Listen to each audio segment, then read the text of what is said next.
তো আমরা এখন এই রিমোট সার্কিটটি কীভাবে সেট আপ করতে হয় এবং কীভাবে যদি কোনো কারণে ভুল প্রোগ্রাম চলে যায় সেটাকে রিসেট করে আবার আগের প্রোগ্রাম নিতে হয় এটা দেখিয়ে দিচ্ছি। সবার প্রথমে যে ভুলটি করা যাবে না, প্লাস মাইনাস যেন আমাদের ভুল না হয়।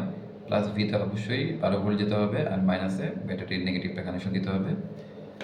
আর এই মুহূর্তে এই রিমোটটি নর্মালভাবে সেট আপ করা আছে। হ্যাঁ, কোনো কারণে যদি কেউ আমরা ভুলে উপরের এই সুইচটি প্রেস করে ফেলি তাহলে অন্য প্রোগ্রাম এটাতে ঢুকে যেতে পারে। এটাতে অনেক ধরনের প্রোগ্রাম ঢোকানো যায়। তো এটাকে আমি এখন ইরেজ করে আবার নতুন করে একটা প্রোগ্রাম দিয়ে দেখাচ্ছি। ইরেজ করার জন্য এই সাদা বাটনটিতে চাপ দিয়ে ধরে রাখতে হবে যতক্ষণ না লাল লাইটটি ব্লিঙ্ক করতে থাকে। আমি আবার দেখাচ্ছি।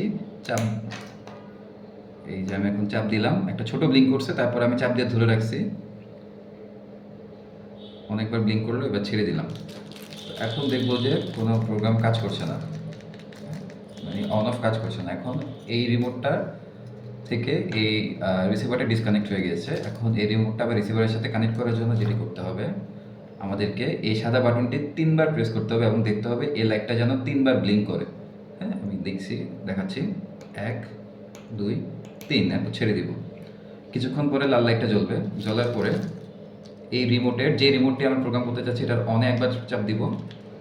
চাপ দেওয়ার সাথে সাথে দেখবো একটা ব্লিঙ্ক করে আবার লাইটটা জ্বলেছে। আবার জ্বলার পরে আরেকবার অফে চাপ দিব।